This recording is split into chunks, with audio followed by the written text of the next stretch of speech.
वेळ तुझे मला भाग 2. मला तुझ्याशी मैत्री करायला आवडेल आणि तुला. गारवाऱ्याची झुळूक जशी माझ्या मनातल्या खरखरत्या उन्हात सळसळली. मी जरा वेळ फक्त कधी त्याला तर कधी त्याच्या मैत्रीच्या हाताला पाहत राहिले, अगदी थंड, भावशून्य, अविकारी होऊनच. मला असं पाहून तोही जरा गोंधळला, पण क्षणातच सावरला आणि माझ्या डोळ्यात डोळे टाकून बोलत होता. अधिराज म्हणाला, मला तुझी मनातली शंका समजत आहे. हाच विचार करते आहेस ना की मी तुला नीट ओळखत सुद्धा नाही आणि मी तरी पण तुला मैत्रीचा हात मागत आहे, हो ना? मीरा म्हणाली, नाही, असं काही नाही आहे. तुम्हाला मुळीच ओळखत नाही असे नाही, म्हणजे मी बघितलेलं आहे तुम्हाला असे बऱ्याचदा. अधिराज म्हणाला, माझ्यावर विश्वास ठेव. मी तुझ्या मैत्रिणीला दुखावणार नाही आहे. त्याला कदाचित हे वाटले की ओळख जास्त नाही म्हणून मी हात पुढे केला नाही. पण कसं सांगू त्याला की मी त्याच्या ओळखी मैत्रीला शंका नव्हते घेत. बस तो क्षण अनुभवत होते की कोणी आज माझ्या असण्याला महत्त्व देत आहे. आज कुणाला त्याच्या आयुष्यात माझ्या येण्याची गरज भासत आहे. हा अनुभव मला अनोळखी होता. तो विश्वासांचा हात मला अनोळखी होता. ती सम्मानाची नजर मला अनोळखी होती. हसू आणि अश्रू दोन्ही भाव एकत्र मनात दाटून आलेले होते. पण त्याला काय समजायचे ते समजून गेलेलाच होता आणि हलकेच माझ्या हातांवर आपला हात टेकून म्हणाला. अधिराज म्हणाला, मला माफ कर. जर तुला माझे बोलणे आवडलं नसेल तर तू तुझा वेळ घे आणि मग मला तुझा निर्णय काय आहे ते सांगू शकतेस. तू नाही जरी म्हणालीस ना तरी मला राग येणार नाही तुझ्या कुठल्याही निर्णयाचं मी स्वागतच करेन. हे बोलून त्याने त्याची गाडी चालू केली आणि जायला वळाला होता. पण जाताना एकदा माझ्यावर एक नजर टाकत अधिराज म्हणाला, तुझ्या नाही म्हणायची भीती मनात घेऊन जाते ग. आणि तो निघून गेला. ती फक्त त्याच्या दूर जाणाऱ्या आकृतींकडे पाहत उभी राहिली. मूर्ख कुठला, मला बोलूच दिले नाही त्याने काहीच. अरे मी होच म्हणणार होते ना तुला. मग मीही गाडी चालू केली आणि क्लासला निघून गेले. प्रगती आधीच येऊन बसलेली होती क्लासमध्ये. खरं तर मला उशीर झालेला होता. नशिबाने क्लास सुरू झालेला नव्हता म्हणा. आज जाताच प्रगतीने प्रश्नाचे पर्वत उभं केले होते आणि मी तिला काय झाले हे सांगणारच तेवढ्यातच क्लास सुरू झाला. आता प्रगतीला वाट बघावं लागणारच होतं, तेही माझ्या उत्तराची. जसा क्लास संपला तरी पण माझे लक्ष नव्हते. एक अनामिक हुरहुर लागून होती माझ्या मनाला. क्लास संपताच प्रगतीने परत प्रश्नच केले. मी थोडक्यातच तिला काय झाले ते सांगितले होते. ती पण जरा गोंधळलीच. प्रगती म्हणाली, बरं केलंस मीरा तू हो नाही म्हणालीस ते. मुलाची मैत्री चांगली नसते ग असे म्हणत असतात. पण जर त्याने पुन्हा विचारले तर काय करशील तू? काळजीत आणि जरा शंकेने मला ती विचारू लागली होती. पण मी काहीच उत्तर दिले नाही तिला, कारण आता मलाही थोडा विचार पडलेलाच होता. ते वयच होतं तसं. कुठल्या मुलाच्या मैत्रिणीचा काही विषय निघाला नव्हता कधी, न मला नाही प्रणवला. अशाच गप्पा गोष्टी करत करत आम्ही क्लासवरून शाळेत गेलो होतो. दिवस कसा गेला कळलाच नाही. घरी आले आणि सरळ बाथरूममध्ये जाऊन आवरले आणि आईला एक चहा मागितला. चहाचे घोट घेत मी खिडकीशी उभी राहिले. आज नकळत लक्ष समोरच्या घरांकडे गेलं होतं, जे आजपर्यंत कधी गेलेलंच नव्हतं, आणि तो सुद्धा दिसला. त्याच्या बाल्कनीत उभा होता. मी बघून न बघितल्यासारखं केलं आणि चहा पिऊ लागले होते. थोडा वेळ घालवून उद्याच्या अभ्यासाला बसलेले होते. पण आज का कुणास ठाऊक खिडकीशी आले की लक्ष परत तिकडं जात होतं माझं. कोणी तिथं असल्याचा भास होऊ लागलेला होता मला, किंवा तो तेथेच असावा असे मनोमन वाटू लागले होते मला. रात्रीचे जेवण आटपून मी झोपायला निघून गेले. उद्या काय होईल हाच विचार करत करत झोप कधी लागली मला सुद्धा कळालं नाही. सकाळी लवकरच झोप उघडली आणि मलाच हसू आले, कारण उठताच मी खिडकीतून बाहेर बघितले आणि मला तो परत तसाच उभा दिसला होता. आज सकाळचा क्लास नव्हता, त्यामुळे सरळ शाळेतच जायचे होते मला. म्हणून मी निवांत आवरत होते, पण मनात काही विचार चालूच होते माझ्या. आज उशिरा घरून निघणार होते आणि तो तर सकाळीच येईल. जर भेटायला आला तर तो येऊ नये एक मन बोलत होतं, तर दुसरीकडे तो भेटणार नाही या विचारानं हिरमोडही होत होतं. सगळे विचार मनातून झटकून मी तयार होऊ लागले होते आणि शाळेसाठी निघाले होते. 15 मिनिट लवकरच निघालेले होते. निघताना प्रगतीला पण कॉल करून निघायला सांगितलेले होते. आज सायकलने जाणारच होतो आम्ही, कारण रोज रोज गाडी कोण देणार होता आम्हाला. एकच दिवस मिळायचे. रस्ता तर नेहमीचाच होता, पण आज घाटातील वळणासारखा भासत होता तो. ते वळण होते माझ्या मनाच्या हो नाहीचे. आहे का कुठे तो? दिसतोय का? नाही नाही. तू इथे कुठे आहे? हो आहे, तो मागेच आहे. नाही नाही आहे. असा तो रस्ता मी पार करत होते. सायकली कमी तर मनाने जास्त. एक वळणावर शेवटी डोळ्याला जे हवं होतं ते दिसलं शेवटी. चोरट्या मनाला जे हवं होतं ते भेटलं. हो, तो वळणावर एका झाडाखाली गाडी लावून बसलेला दिसला मला. आज छान तयार झालेला होता. व्हाईट शर्ट बाह्या कोपऱ्यापर्यंत मोडलेल्या आणि हलक्या ब्ल्यू जीन्समध्ये. उंच पुरा.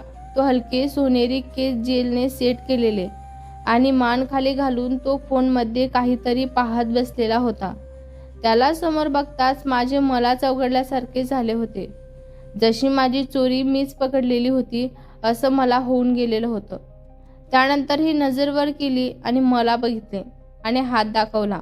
मी त्याच्या शेजारी जाऊन आपली सायकल उभी केली. काही वेळ तो सुद्धा शांतच होता आणि मी पण शांतच होती. शेवटी त्याने शांतता मोडत मला प्रश्न केला. अधिराज म्हणाला, मग काय विचार केलास तू? मैत्री करायची की नाही तुला माझ्यासोबत? तुला नाही का विश्वास बसला माझ्या मैत्रिणीवर, खरी आणि निस्वार्थ असल्याचा?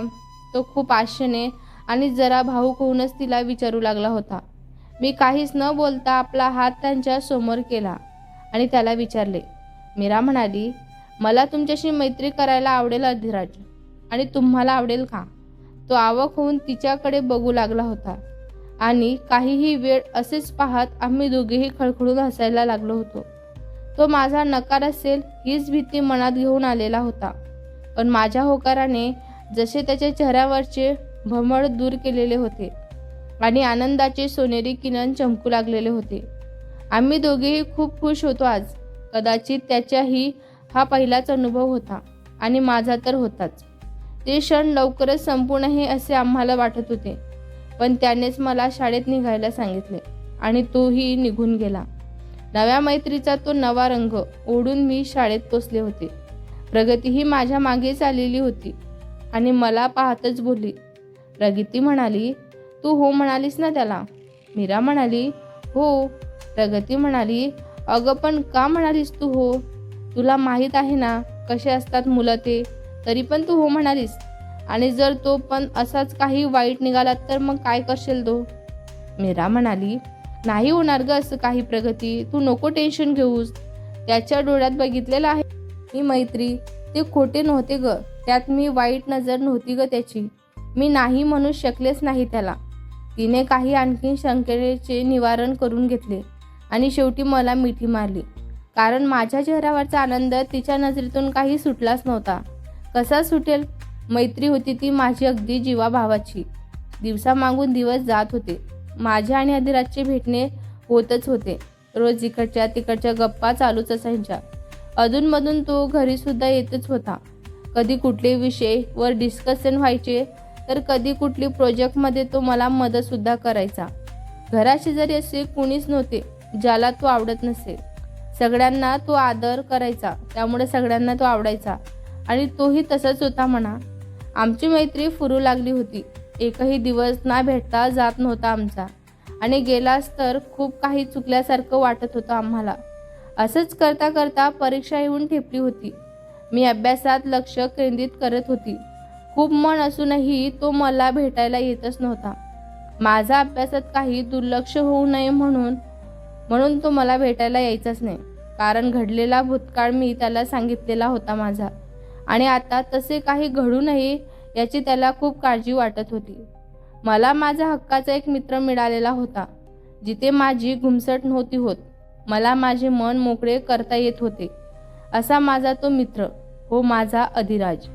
आज शेवटचा पेपर होता. हे शेवटचं वर्ष होतं त्या शाळेतील सोनेरी दिवसांचे. आम्ही सगळ्या मैत्रिणी वेगळ्या होणारच होतो आज. कोणी त्या शहरात तर कोणी परदेशी शिकायला जाणार होते. आयुष्यातून खूप काही अनमोल सोडून जात आहे असे वाटत होते आम्हाला. पेपर संपताच सगळ्या मुली आपापल्या घोळंक्यात जाऊन उभ्या होत्या.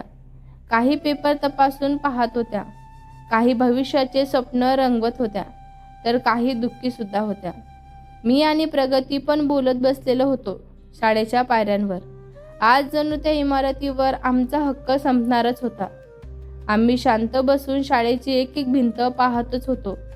आज कधी कधी राग येणाऱ्या शिक्षिका पण खूपच प्रेमळ वाटत होत्या आम्हाला. 4 वाजत आलेले होते. नाईलाजाने का होईना घरी निघावंच लागणार होतं आम्हाला. आता रोज रोज भेटता येणार नव्हतं ना आम्हाला.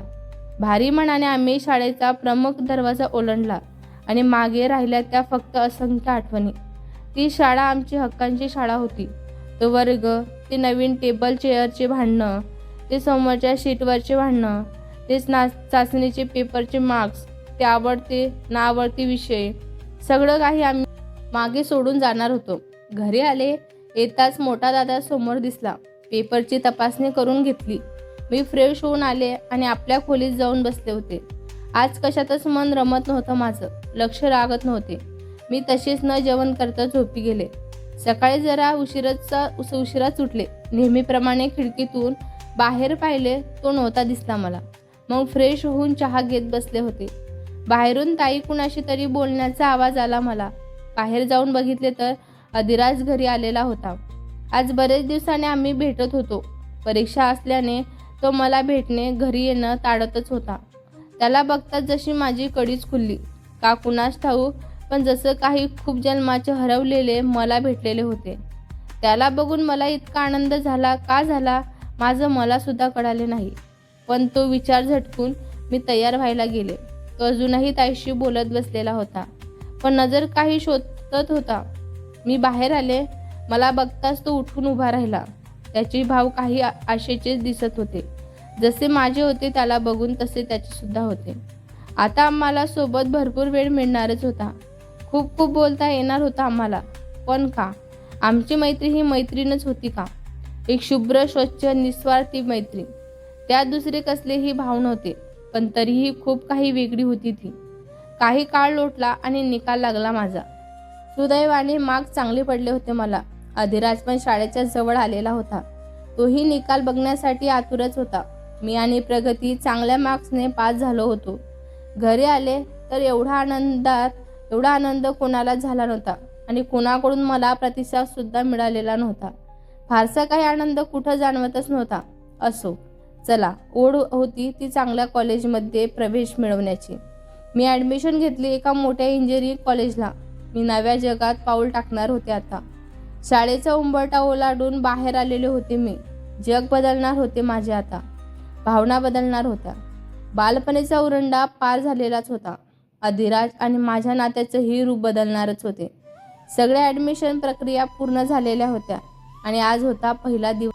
मीरा सकाळी लवकर उठली होती आणि काय घालू काय नाही हा गोंधळात कपाटातील कपडे पलंगावर सजवत होती.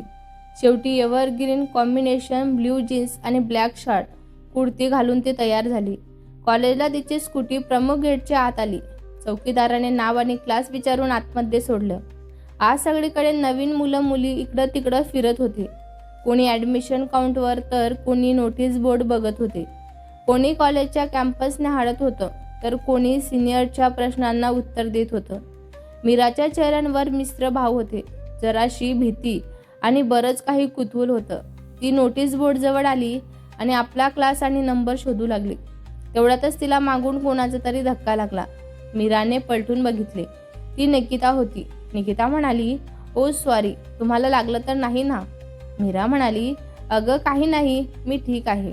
हाय, मी निकिता. हाय, मी मीरा. मीराची आणि निकिताची ही पहिलीच भेट होती आणि लगेच मैत्री सुद्धा झाली. त्या दोघींना एकमेकांची साथ मिळाली. दोघींचा क्लास एकच होता हे बघून त्यांचा जीव जरा भांड्यातच पडला. कारण आत एक सोबत मिळालेलीच होती आता त्या नव्या जगात प्रवास करायला. 12 वाजून गेले होते. सगळे इंडो क्लास झालेले होते.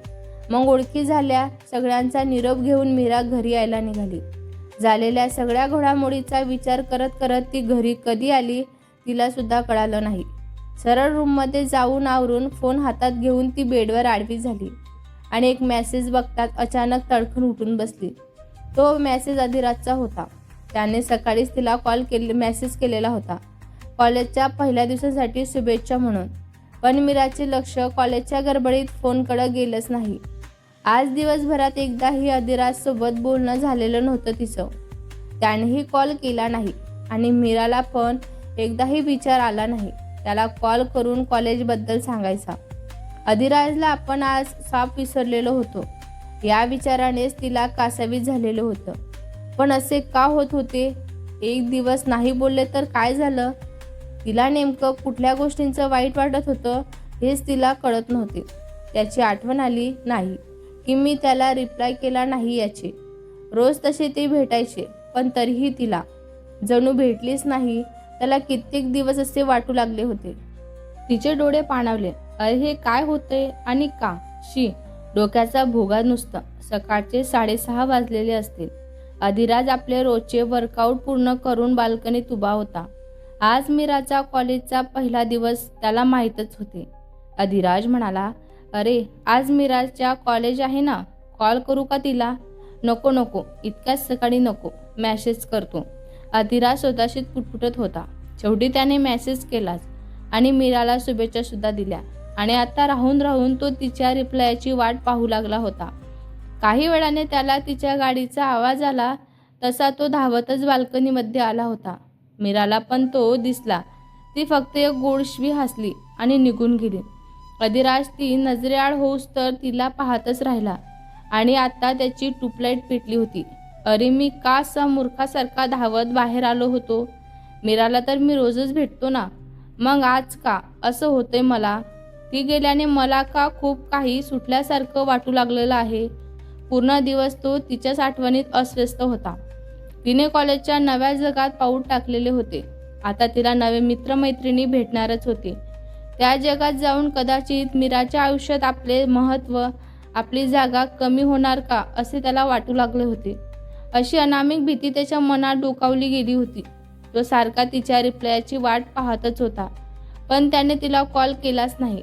तिने उशिराने त्याला फक्त थँक्यू म्हणून रिप्लाय केला होता पण त्याचा कॉल किंवा आणखीन काही मेसेज येईल याची ती वाट पाहतच होती. ते असे का वागत होते त्याचे त्यांनाच कळत नव्हते. एक दुसऱ्यासोबत बोलतही नव्हते आणि बोलायची वाट सुद्धा बघत होते. पण का?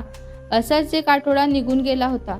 मीराचं कॉलेज, नवे मित्रमैत्रिणी आणि नव्या अभ्यासात जुळवून घेत असते तर इकडं अधिराज एक ITI कंपनीच्या सेटअपमध्ये व्यस्त असतो. कुठेतरी दोघेही झुरत असतात, व्याकुळ असतात एका भेटीसाठी, एका स्पर्शासाठी, एका आवाजांसाठी. पण पुढाकार दोघेही घेत नव्हते. याआधी ते भेटायचे, बोलायचे पण अबोला किंवा भांडणं नव्हते कधी होत.